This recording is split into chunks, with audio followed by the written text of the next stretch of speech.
Hey guys, I am Max and I appreciate you tuning in for this product review.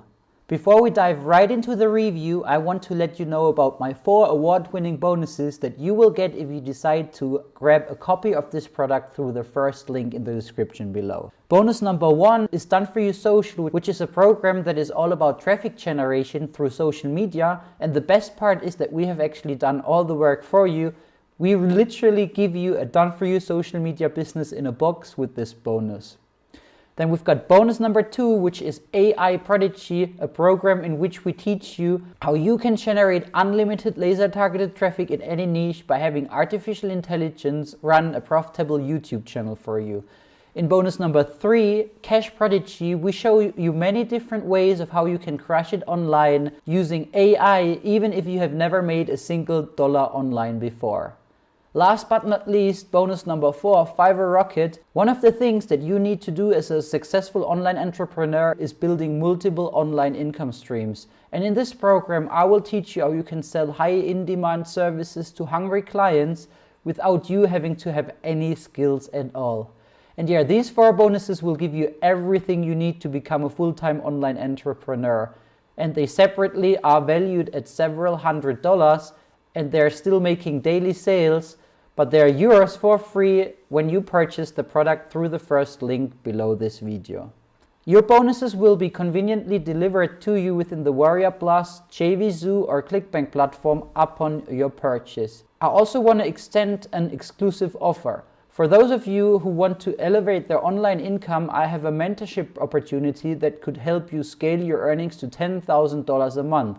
If this is something of interest for you, then make sure to watch our free training webinar by clicking the second link in the description below. And now let's dive right into the review.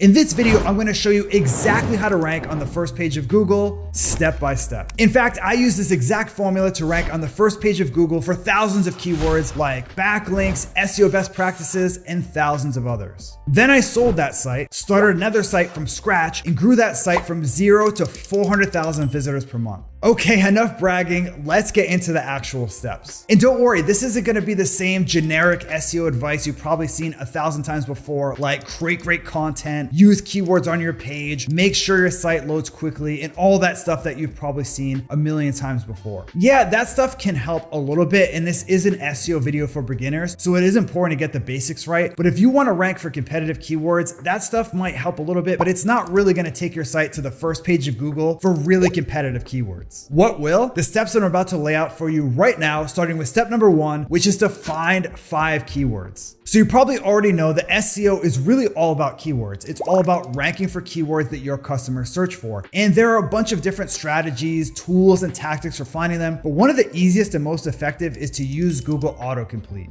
All you need to do for this to work is type in a keyword that you think a customer might search for and look for the suggestions that Google gives you. These are great for 2 reasons. First of all, these keywords are usually keywords people are searching for now, so they tend to be trending a little bit. That way you can get in early and sort of ride the wave as more people search for that term. But more importantly, they're usually long tail keywords, which are much less competitive than most keywords that people go after. One of the biggest mistakes people make that are new to SEO is that they go after really competitive keywords, and they're usually keywords that people first think of when they think of their business. So for example, let's say you run a skincare brand and you want to create a blog post around the keyword skincare routine. Now on the surface, this is a good keyword because it's something that your customers probably search for. The problem is, it's just way too competitive for most new sites to rank for. You have huge brands trying to rank for this skincare routine keyword. A long tail version of this keyword would be something like skincare routine for men or skincare routine for dry skin. These 2 keywords are much less competitive than skincare routine, so even if your site is new, you still have a chance to rank for them. So once you're done with Google Autocomplete, scroll down to the bottom of Google to the related searches section. Here's where Google will show you keywords that are directly related to your keyword and sometimes more tangentially related, so it's almost like brainstorming within Google. And speaking of keywords that are low competition, a great way to find them is a tool called Exploding Topics. And this is a shameless plug because I'm the co-founder of that tool, but it really is a great way to find keywords that aren't competitive yet. Which leads us to our second step, which is to create amazing content out of each of the 5 keywords that you found. So at this point, you should have found at least 5 keywords that are a good fit for your business and also are relatively low competition. And now it's time to create amazing content around those keywords. Now, back in the day, amazing content meant just these like huge guides, 10,000 words, covered everything. And in some cases that does make sense. But in SEO today, the big thing is search intent. And what that basically means is when someone searches for something, there's a search intent behind it. Sometimes the search intent is looking for information, looking to buy something, looking to browse and compare different products. And each keyword basically has a unique search intent. And the better that your content can satisfy search intent, the higher you'll rank in Google.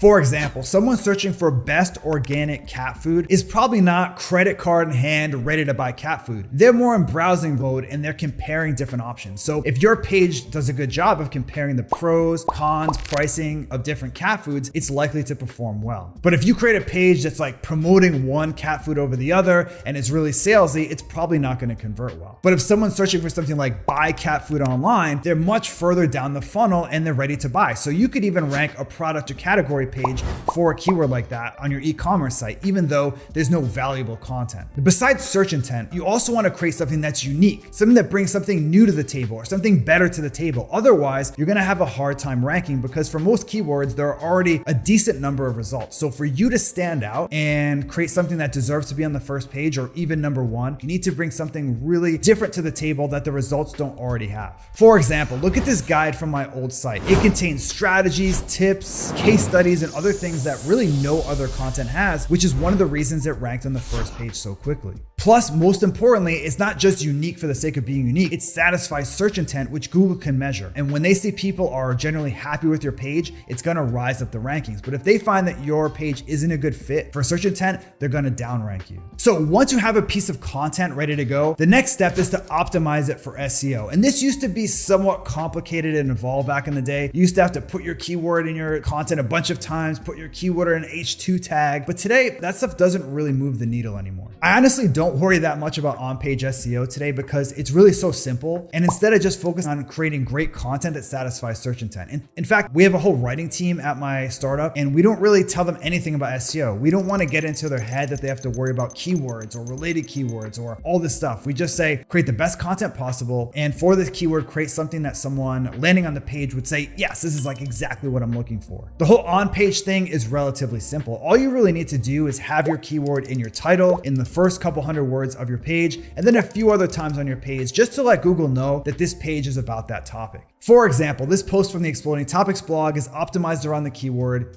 business trends. So we include that exact keyword in the title, in the first 100 words, and a few other times on the page. Honestly, that alone is like 90% of on-page SEO right now. And yes, that page does rank number 1 for my target keyword, business trends, but it's not something that ranks because of any on-page SEO magic. It ranks because it's the best result for the keyword business trends. It has the best content, the most original content, and it satisfies search intent. So now that your content is written, optimized for on-page SEO, the next step is to optimize it for user experience. Google used to rank sites based largely on how many backlinks they had or based on how many times a keyword appeared on a page, and it's not really like that anymore. Backlinks are still super important. I'm going to cover that later in the video, but Google largely ranks content based on how happy it makes a searcher, which is that search intent thing that we talked about earlier. But you can't just create a piece of content that satisfies search intent and expect it to rank because you also need to make sure that the user can find their information quickly, basically user experience. In fact, Google can carefully measure how people interact with your site and whether they bounce back to the search results. And if people bounce quickly from your site after landing on it from Google, they'll downrank you. But if people are generally staying on your site for long periods of time after searching for a keyword, that's a positive sign to Google and they're likely to raise your rankings. With that, here's exactly how to optimize your content for user experience. The first thing is you want to front load the value as much as possible, which is basically giving people the thing they're looking for as high on the page as you can. Basically, you don't want to hide insights and hide really valuable tidbits in your content. You want to make it stand out so people can skim and get what they're looking for quickly. For example, look at this post about ETFs from Investopedia. The page doesn't even have an intro, never mind a long-winded intro. It just jumps right right into what ETFs are, which is what people searching for ETFs want to know. Now, at Exploding Topics, we do use intros, but we try to keep them really short. And the idea behind them is really just to let people know that they're in the right place. That way, people can get value within seconds of landing on the page.